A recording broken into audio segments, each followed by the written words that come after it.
to his name. The Lord be with you. A reading from the Holy Gospel according to Matthew. Glory to you, O Lord. At that time, when Jesus came into the district of Caesarea Philippi, he asked his disciples, "Who do men say that the Son of Man is?" And they said, "Some say John the Baptist, others say Elijah, and others Jeremiah or one of the prophets." He said to them, "But who do you say I am?" Simon Peter replied, "You are the Christ, the Son of the living God." And Jesus answered him, "Blessed are you, Simon Bar-Jonah, for flesh and blood has not revealed this to you, but my Father who is in heaven. And I tell you, you are Peter, and on this rock I will build my church, and the gates of Hades shall not prevail against it. I will give you the keys of the kingdom of heaven, and whatever you bind on earth shall be bound in heaven, and whatever you loose on earth shall be loosed in heaven." The Gospel of the Lord. Praise to you, Lord Jesus Christ. Hallelujah, hallelujah. Give thanks to the risen Lord. Hallelujah, hallelujah. Give praise to his name.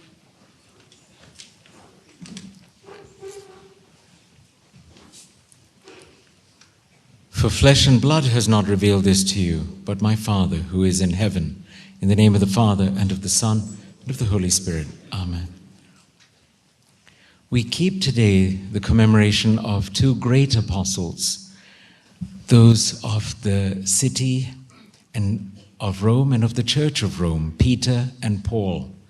Both are witnesses to the risen Christ, and both are recipients of God's revelation.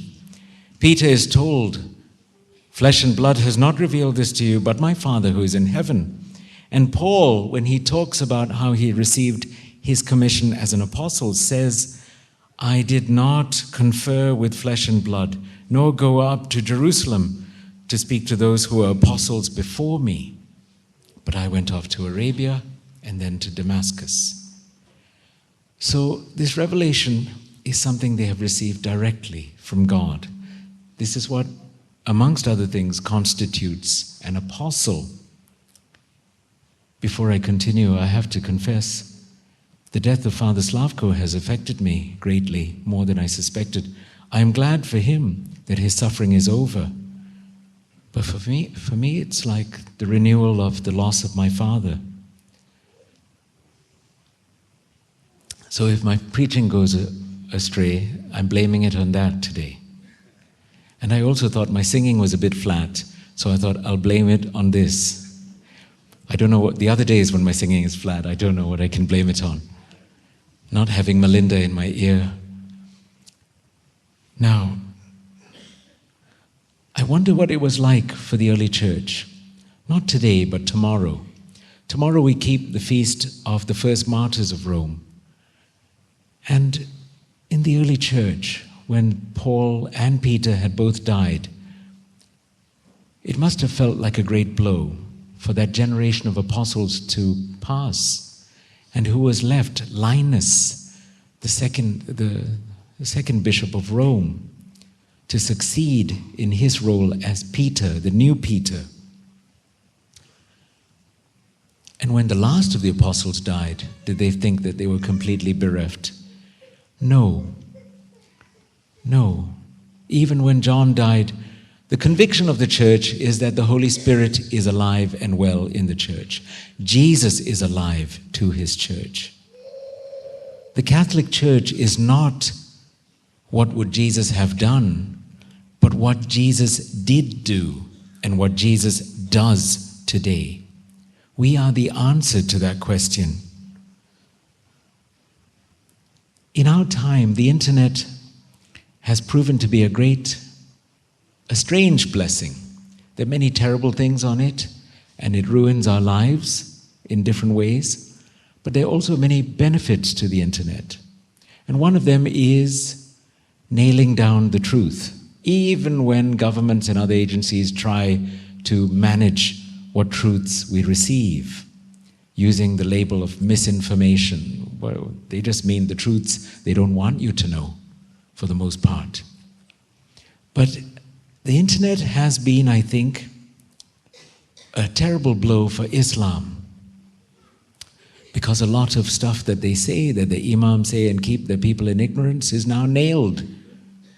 And then they find out the truth. It has been a terrible blow for Protestantism. Now, I don't say this because I want to take pot shots at Protestants, but you all, most of you are Catholic, I take it. You must be familiar with Protestants saying to you, oh, you Catholics worship Mary. And you say, no, we don't. And then they say, no, you're just ignorant. Catholics worship Mary. You know, and they refuse to listen. But the internet has been the death blow to that sort of ignorance, because they're finding out the truth. And they're finding out the lies that they were told by their leaders and by their founders. And many of them are becoming Catholic, coming home. Because in the end, the choice is either I make myself Peter or I follow Peter. This is the choice. There was a young Protestant man, he came to me and he said, I will follow whatever Jesus says. You know, he wanted to say only in the gospel, only in the Bible. I will only follow what Jesus says. Now, but he was a young man living in sin. He was fornicating, but he didn't know that word.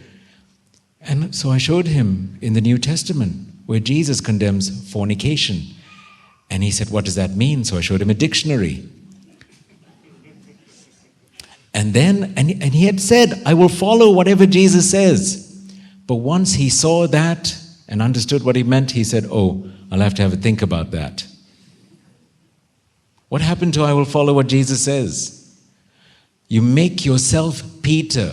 I will decide my own Christianity, what I'm comfortable with. There was another Catholic here in Medjugorje. He came. Don't worry, I don't know who it is. But he was committing adultery. And he was not sorry one bit. And he intended to carry on committing adultery. So what can you do? You can't absolve sins like that when they're not even sorry. So I warned him. I showed him 1 Corinthians chapter 11. Do not eat and drink the body and blood of our Lord without discerning the body and blood of our Lord. This is why some of you are sick and some have died. And he said, well, I don't believe that. And I said, well, do you believe Jesus when he says, this is my body, this is my blood? He said, yes. But you don't believe this part. You've made yourself your own pope.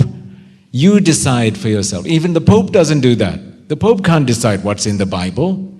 He has to be obedient to the scriptures and to the tradition that has come down to us from the apostles.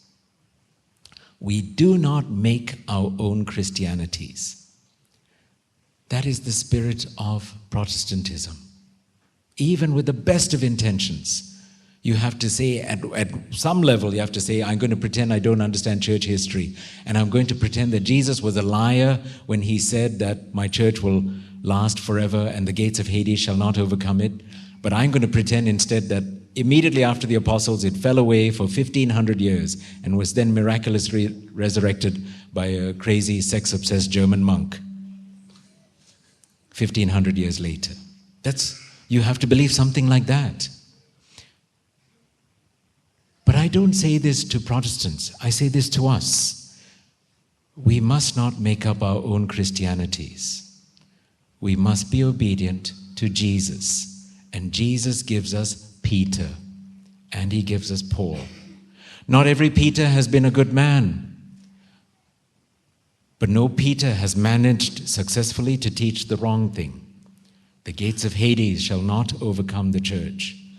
And Paul was there right at the beginning. When Peter did the wrong thing, Paul came and kicked him. That's not the word he uses. But he drags him back to the truth and to faithfulness to Jesus. Because Paul says to Peter, if you yourself do the wrong thing, how can you expect all these others in your flock to follow the right thing? And this is Peter after the resurrection, after the denial on Maundy Thursday night, and after Jesus, after his resurrection, had restored him and forgiven him for his threefold denial, saying, "Do you love me more than these?" Even after that, Peter gets it wrong, but Paul drags him back. So, Jesus is faithful to his church, always, until the end of time. In the Catholic Church, we don't have the burden of trying to be our own Peters, to be our own popes and decide what I want to believe, what I'm comfortable with. We have the truth that comes to us from Jesus through the apostles to us. And this is a great gift. A great gift. Be proud of your Catholic faith. You are the city on a hillside, gleaming and shining. How else are the poor Orthodox and the Protestants going to see that this is where home is?